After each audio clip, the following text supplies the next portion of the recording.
नमस्कार, मैं प्रबल प्रताप शाही आपका साथी। आज हम विचार रखना चाहते हैं वह यह है कि अडानी विश्व के नंबर दूसरे अमीर हो।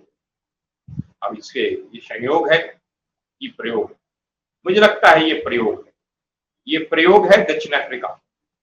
दक्षिण अफ्रीका मैं ले जाना चाहता हूं कुछ वर्ष पहले अफ्रीका में एक राष्ट्रपति आए थे, उनका नाम था जैकब जुमा ने भारतवंशी एक गुप्ता बंधुओं के साथ उनकी मित्रता हुई और उनके जब चुनाव वो लड़ रहे थे, उनके राष्ट्रपति बनने में उनका बहुत बड़ा योगदान था। और जैसे ही वो राष्ट्रपति बने दक्षिण अफ्रीका के, उन्होंने गुप्ता बंधुओं के ऊपर सारे संसाधन जो दक्षिण अफ्रीका के पूरे लुटा दिए, चाहे वहां का हवाई अड्डा हो, चाहे वहां की रेल हो, चाहे वहां का टेलीकम्युनिकेशन हो, चाहे वहां के मीडिया हो, चाहे वहां के पोर्ट हो, चाहे वहां का खनन हो, चाहे वहां की नदियां हो, धीरे धीरे करके सब पर एकाधिकार गुप्ता बंधुओं का हो गया। 9 वर्ष लगे। 9 वर्ष के बाद वहां की जनता, उनकी पार्टी के अंदर विद्रोह हुआ और जैकब जुमा को अपना पद छोड़ना पड़ा और गुप्ता बंधु भागकर दुबई चले गए। अभी कुछ दिन पहले रेड कॉर्नर नोटिस जारी हुआ था इंटरपोल के द्वारा। इंटरपोल ने एक गुप्ता पहले की खबर और आजकल जैकब जुमा जेल के अंदर। ऐसा ही कुछ हिंदुस्तान के अंदर हो रहा। जब से 2014 से सरकार बनी है नरेंद्र मोदी जी की, एक एक पायदान सीढ़ियां अडानी बढ़ते जा रहे हैं।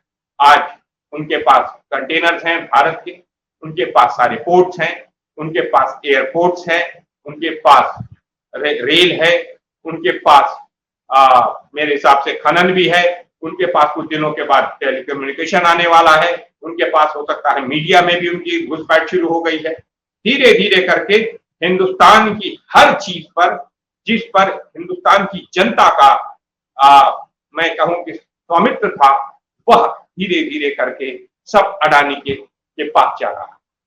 और जा कैसे रहा है? बैंकों से लोन ले रहे। बैंक यानी हिंदुस्तान के जो सरकारी बैंक हैं, वह अपना खजाना खोलकर लोन पर लोन देते जा रहे हैं। शायद 21 लाख करोड़ रुपए तक की उनकी वेल्थ बताई जा रही है, उनकी कैपिटलाइजेशन की जा रही है। अब हो सकता है वो सारी चीजें लोन से। तो मैं तो ये देख रहा हूं कि अगर अडानी डूब गए तो हिंदुस्तान की अर्थव्यवस्था भी एक तरीके से डूबने के आसार हो जाएगी। तो हमें इन सब चीजों से बहुत सारी चिंताएं हमारे अंदर है और हमें से सबक लेने की जरूरत है। मैं इसीलिए खासकर विपक्षी दलों से भी कहना चाहता हूं कि आपको भी, खासकर कांग्रेस से भी मैं अपील करूंगा, आप लोगों को एक स्पष्ट करनी होगी कि जो सरकारी कंपनियां नरेंद्र मोदी जी ने, जो नेहरू जी ने बनाई थी, नेहरू जी के जमाने में जो बनी थी, वो धीरे धीरे करके अडानी को दी गई है। वह अडानी के बाद नई सरकार बने तो उसकी वापसी हो और साथ साथ अडानी की संपत्ति का राष्ट्रीयकरण और सरकारीकरण। यह हो कैसे सकता है? क्योंकि हिंदुस्तान के बैंकों से अडानी पैसा लेकर ही इन सब चीजों को खरीद रहे हैं। ये पैसा कोई अडानी अपने घर से नहीं लाता, हिंदुस्तान के बैंकों का पैसा है, जिसमें जनता का पैसा जमा है। जनता ही पैसा जमा करती है बैंकों में, और वो जनता, गरीब जनता, इस देश की गरीब, middle class, lower middle class, upper middle class, वो जो पैसा बैंकों में जमा करती है, उस पैसे का इस्तेमाल अडानी को दिया जा रहा है। उस पैसे का इस्तेमाल अडानी कर रहे हैं, चाहे वो साउथ ऑस्ट्रेलिया में जाकर वो एसबीआई से लोन लेकर ऑस्ट्रेलिया से जाकर वो कोयला, और अब एक और बिजली एक्ट आ रहा है, बिजली संशोधन बिल 2020-22, उसमें राज्य सरकारों को कहा जाएगा कि आप जो है कोयला जो है वो लेंगे इतना %।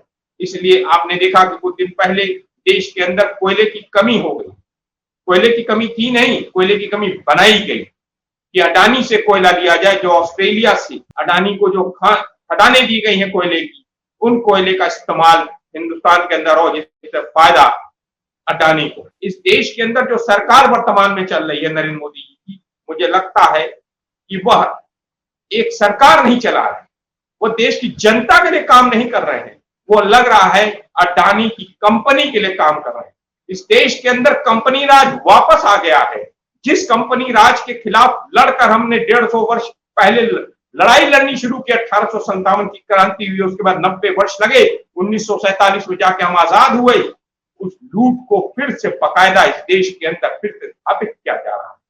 मुझे लगता है कभी कभी कि अडानी कहीं चेहरा तो नहीं, अडानी कहीं चेहरा तो नहीं, इस अडानी कंपनी के मालिक कहीं नरेंद्र मोदी तो नहीं, वो तो इस देश के प्रधानमंत्री की तरह नहीं, अडानी के सीईओ की तरह काम कर रहे हैं, मैनेजिंग डायरेक्टर के लिए काम कर रहे हैं, जिनका मुख्य उद्देश्य ही है अडानी की संपत्तियों को बढ़ाना, अडानी की कंपनी को बढ़ाना।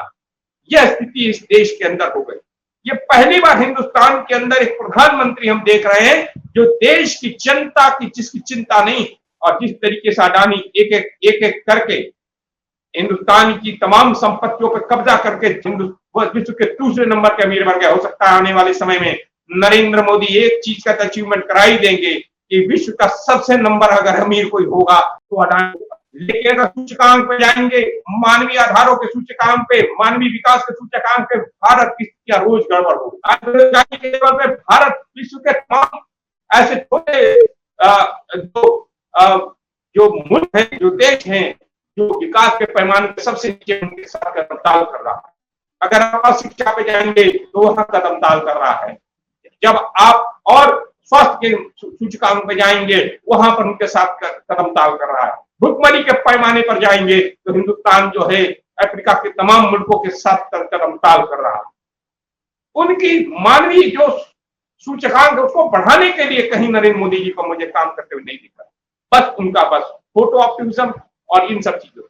किसानों को एमएसपी गारंटी कानून चाहिए, वो नहीं मिल रहा है। वो क्यों नहीं मिल रहा? उसके बीच में अगर रुकावट कोई है तो अडानी है, क्योंकि अडानी को 10 लाख मीट्रिक टन कहता है, 10 लाख मीट्रिक टन का उन्होंने साइलो बनाने का प्रोजेक्ट दे दिया है।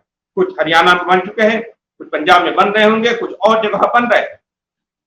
यह साइलो जब बन जाएंगे तो इन साइलो में जो एफसीआई को गोडाउन, जो मतलब एफसीआई उन गोडाउनों का इस्तेमाल करेंगे, फिर पैसा जो है अडानी के पास जाएगा। इसीलिए एमएसपी गारंटी कानून है, क्योंकि एमएसपी गारंटी कानून दे देंगे तो यह अडानी के जो साइलो में जो ये प्रोडक्ट्स जाने हैं वो प्रोडक्ट्स नहीं जाए।